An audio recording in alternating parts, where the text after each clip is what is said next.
¿dónde se ubican con mayor frecuencia las hernias? Doctor Lajud, si me acompaña, por favor. Gracias.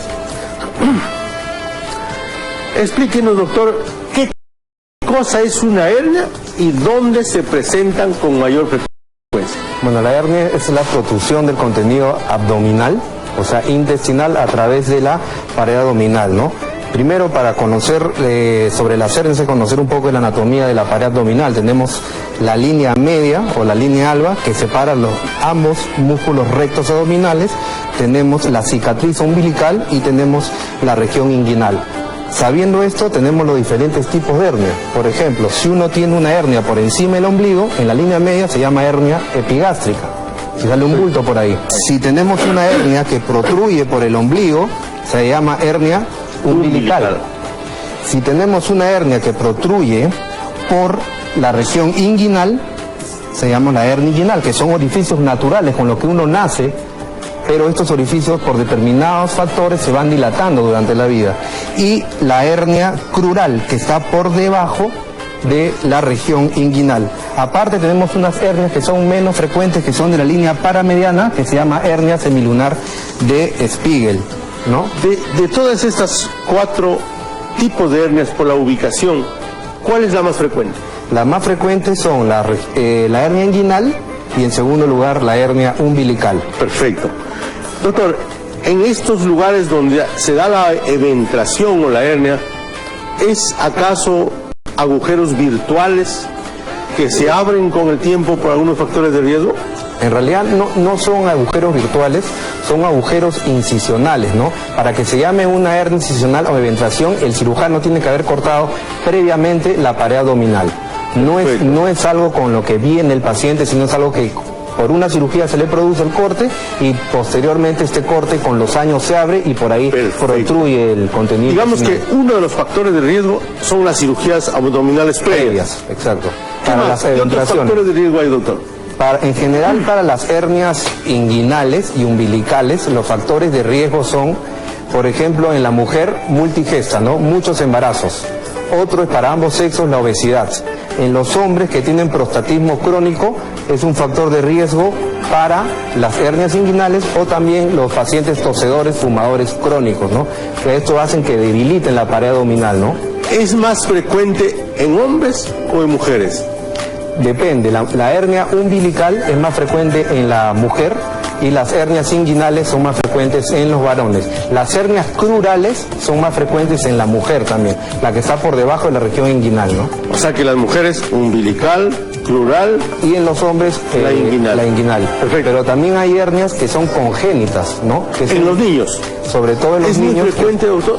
Es frecuente. No podríamos llamarlo muy frecuente, pero es frecuente, ¿no? Que puedes nacer con eso, pero se te manifiesta de niño o en la adolescencia, sobre todo en la región inguinal. Quisiera, doctor Lajud, por favor, que explique a las personas que están viendo el programa cómo pueden advertir, cómo pueden darse cuenta que están teniendo una hernia. El síntoma principal es un bulto en la pared abdominal, ¿no? En cualquiera de estas partes. En cualquiera de las partes que se han señalado es un bulto que sale y se regresa solo. Sale y se regresa solo, sobre todo luego de comer, ¿no? O al pujar. O sea que, digamos, una hernia umbilical, la persona solita, el paciente, se para, aplasta y siente el bulto y se lo puede meter, ¿no? Se lo puede Eso es una hernia. Eso es una hernia, ¿no? Sin ninguna duda. Sin ninguna duda. Y de ahí vienen las complicaciones de la hernia que más adelante... Que lo vamos a ver. Muy bien, doctor. Efectivamente, hablando de complicaciones, doctor, acá la producción ingeniosamente han ideado la pared abdominal con una columna de ladrillos y un agujero. Explíquenos, doctor, cómo es que se comporta las hernias de la pared abdominal, especialmente los riesgos que esta tiene. Claro, esto es pues una pared abdominal completa, ¿no? Pero cuando hay una hernia hay una debilidad, que es donde está el globo. Y por esta debilidad, ya sea inguinal, umbilical o epigástrica, protruye el saco herniario y el contenido del saco, para todos los temporizan. Exacto, el contenido del saco es el intestino. Entonces el paciente la hernia protruye y el paciente siente ese bulto y él solo con la mano se lo introduce. Entonces, Cuando no se lo puede introducir ya solo con la mano, viene la primera complicación de la hernia que muchas veces lleva a este paciente a emergencia, que es la hernia inguinal o umbilical incarcerada. ¿Qué significa incarcerada? Que el paciente ya con la mano no se lo puede reducir o no se reduce sola. Digamos que puedo asumir, estoy pensando, si se puede colocar a su posición original con la compresión, quiere decir que no tiene un contenido sólido. Exacto, es una hernia no complicada, reductible, ¿no? Que es lo ideal para operar al paciente. Perfecto. El momento ideal es una hernia cuando no está complicada, cuando se reduce solo, es el momento ideal. Como yo le digo a los pacientes, es mejor operar en frío que en caliente. O sea, cuando el paciente ya viene con dolor, vomitando y con la hernia irreductible, ya más complicado. Por emergencia. Hablando de las cirugías, doctor, acompáñeme, vamos acá a LED para ver un video, para ver una cirugía. Estimados amigos, realmente una gran satisfacción para nosotros, los de la Clínica La Luz, contar con profesionales de muchísima experiencia. El resultado de una cirugía depende del grado de la patología, de la colaboración del paciente y la familia, de las manos y el conocimiento del cirujano, del cuidado postoperatorio. Depende de muchos factores, de muchas variables, hacen que un procedimiento quirúrgico sea exitoso o no. Pero la experiencia del cirujano es fundamental para lo siguiente. Una cirugía puede estar yendo bien de principio a fin y no pasa nada, muchos cirujanos son buenos así. La cosa está cuando se complica. Ahí entra a tallar la experiencia del cirujano, porque sabe cómo actuar en esos segundos, en esos minutos, para evitar secuelas de esta complicación. Por eso que es un honor tenerte, gracias, Antonio, con nosotros. Explícanos, acá hay un video, creo, una cirugía, por favor. Esa es una maqueta, ¿no? Un video donde vemos claramente que el intestino delgado está protruyendo a través de este saco herniario por el canal inguinal, ¿no?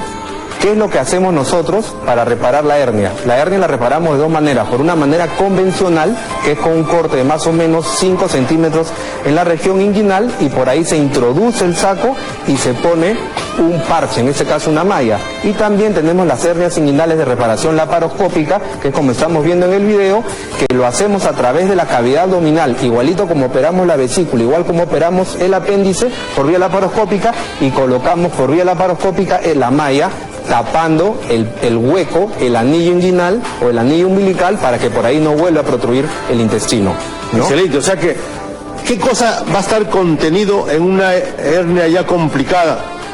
Intestino. El intestino, en una hernia complicada, cuando el intestino se introduce a la hernia y no puede salir, se llama hernia estrangulada, que está comprometiendo la vascularización del intestino. Obstrucción intestinal. Y lleva a una obstrucción intestinal, y eso sí es una real emergencia, porque el intestino se obstruye, se perfora, peritonitis y posteriormente la muerte, ¿no? O sea, estimados amigos, no es cosa de que yo tenga un bultito acá en mi ombligo y yo lo aplasto y desaparece y no pasa nada, no. Se puede complicar. En este bultito, en esta hernia, puede entrar una parte del intestino, se obstruye el intestino y eso ya es un tema complicado. Al obstruirse, como un globo, comienza a crecer el intestino hasta que se perfora. Y se perfora, termina el paciente muchas veces en peritonitis. Y de un corte de 5 centímetros o por laparoscopía, lamentablemente, como entraba por emergencia, va a tener que hacer un corte en toda la cavidad abdominal. Es diferente. Es diferente. No es lo mismo operar un paciente en frío, programado, en frío, planificado, que operarlo porque está de emergencia. No es lo mismo. No es, totalmente diferente, ¿no? Es otro riesgo también, ¿no? Así es. Es un riesgo mayor también operarlo por ahí. Estimados amigos, si usted tiene una patología quirúrgica pendiente abdominal como la hernia, no lo deje pasar, porque si usted se opera de manera programada y planificada, el margen de seguridad en los resultados es casi 100%. Pero si usted se opera de emergencia, ya las cosas cambian. Primero, por ejemplo, ya no puede ser la laparoscopía. Uno es eso. Lo otro, que inclusive la hernia electiva puede ser ambulatoria en la Clínica La Luz. O sea, se opera y se va. Se opera y se va a las 2-3 horas. En cambio, una hernia por emergencia es diferente. Hospitalización 5 a 7 días, ¿no? Porque entra diferente el paciente. Cuando las hernias son grandes, doctor Lahoud, he visto que le ponen unas mallas, porque no se puede cerrar. ¿Cómo es esto? En todos los pacientes se coloca una malla. En todos los pacientes, sí. Perfecto. En todos los pacientes colocamos en la clínica una malla, ¿no? Ya, esta malla se puede fijar por vía convencional, con puntos clásicamente, o por vía laparoscópica con unos fijadores de malla que se llaman tackers, ¿no? El doctor Lahoud gran experiencia con el uso de la cirugía laparoscópica. O sea, sin cortes grandes, con pequeños orificios. La gran ventaja de la laparoscopía es, por ejemplo, el tiempo de recuperación, el tiempo de reincorporarse a sus labores normales, porque no hay grandes incisiones que de repente haría si usted se opera de emergencia por una complicación de las hernias. Como yo le digo a los pacientes, con la cirugía laparoscópica de la hernia, ¿no? Después de 2 semanas el paciente, si quiere, se puede correr una maratón, ¿no? A diferencia de la cirugía abierta, que sí da los mismos resultados que la laparoscopía, pero hay que esperar un poquito más para la recuperación, 4 semanas de un reposo relativo, ¿no?